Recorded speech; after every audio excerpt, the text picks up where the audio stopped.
Retour à Abidjan des 46 soldats condamnés à Bamako.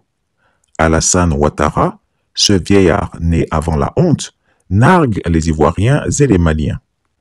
Il semble que le despote ivoirien est si heureux et content qu'il s'est rendu de lui-même à l'aéroport pour accueillir ses soldats mercenaires. Sa joie est inextinguible. Il frémit de bonheur.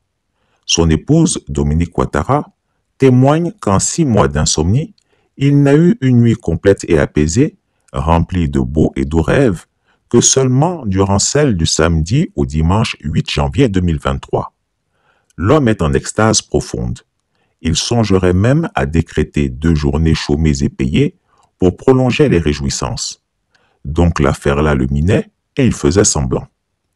Alors qu'on pouvait raisonnablement s'attendre de cet octogénaire, 81 ans révolus, qu'il ait de la dignité et fasse preuve de sagesse, il a sans honte démontré qu'il n'était qu'un écervelé inconscient.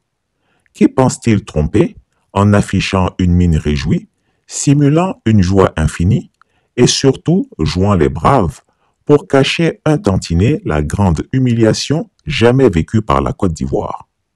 Une véritable défaite à plate couture de notre armée qui 6 mois durant a été déshonorée dans tous les sens du terme, comme fut humiliée l'armée française de Napoléon III en 1870 face à Bismarck et l'armée prussienne.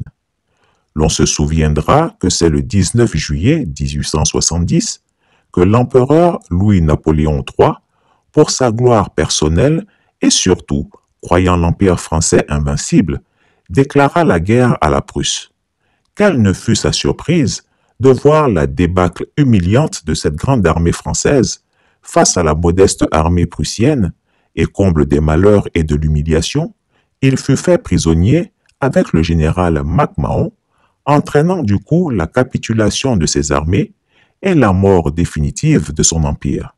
Il faut avouer qu'il n'y a rien de glorieux quand on a déclaré la guerre le premier pour en être soi-même prisonnier. Comme Louis-Napoléon, Alassane Ouattara, qui n'a que trop méprisé le Mali, et ses, entre guillemets, petits colonels voyous qu'il a voulu renverser, pensant à une opération éclair et de plaisance, s'est retrouvé pris en flagrant délit de sa forfaiture. Parce que ni Chokoroba, il y a la fière là. na yele la fieka, On a que barayer. kwa beke baraye,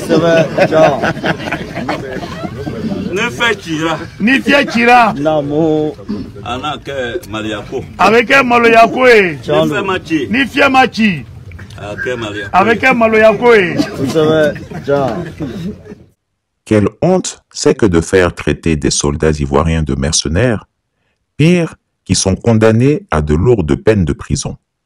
Faut-il signaler que la grâce présidentielle accordée est rien moins que la preuve que ce sont effectivement des criminels? La grâce présidentielle n'efface pas le délit ni le casier judiciaire du condamné. Ce n'est pas une amnistie ni un non-lieu. Qu'est-ce qu'une grâce présidentielle? La grâce constitue l'acte par lequel le président de la République dispense un condamné frappé d'une condamnation définitive et exécutoire de subir tout ou partie de sa peine. 2 procédures distinctes coexistent, les grâces individuelles et les grâces collectives. Le gracié ne bénéficie pas cependant de ses droits civiques parce que son casier judiciaire demeure entaché. Qu'est-ce qu'une amnistie? L'amnistie, au contraire, consiste à supprimer rétroactivement le caractère d'infraction à certains faits. Elle a des conséquences plus fortes que la grâce. Avec l'amnistie, c'est la condamnation elle-même qui disparaît.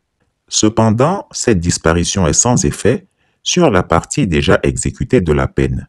C'est une remise à zéro des compteurs. Qu'est-ce qu'un non-lieu? Un non-lieu est une décision prise par un juge d'instruction à l'issue d'une information judiciaire ou enquête judiciaire. Le non-lieu est décidé dans les conditions suivantes. Soit l'auteur de l'infraction reste inconnu, soit le juge d'instruction estime que les faits ne constituent ni un crime, ni un délit, ni une infraction. Soit le juge d'instruction considère qu'il n'y a pas de charge suffisante contre la personne mise en examen. Dans ces cas, le juge d'instruction rend une ordonnance de non-lieu. Il déclare qu'il n'y a pas lieu de poursuivre. À regarder les trémoussements jubilatoires de cet octogénaire inconscient, l'on est en mesure de se poser des questions sur sa santé mentale. Un sage ne se serait pas conduit ainsi après la déculottée et l'humiliation internationale que la Côte d'Ivoire a subie. Voir un prétendu président se rendre à l'aéroport à minuit comme un funambule et gigoter au milieu de jeunes soldats condamnés qui n'ont aucun mérite particulier est singulièrement pitoyable. Cette scène est la honte de la République.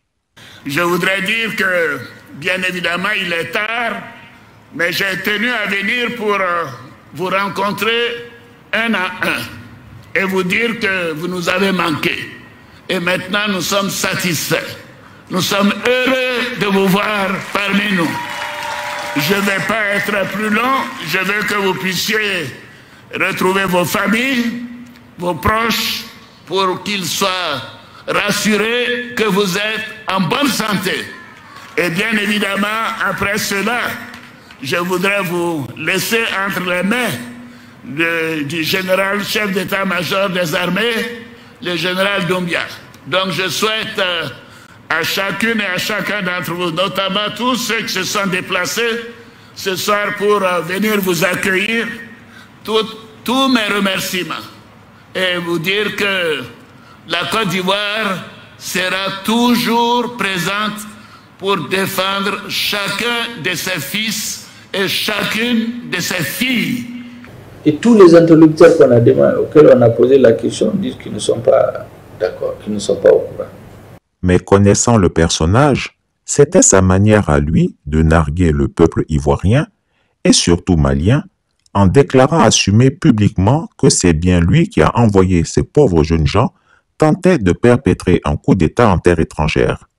Y a-t-il gloire à faire l'apologie du mercenariat et des coups d'État?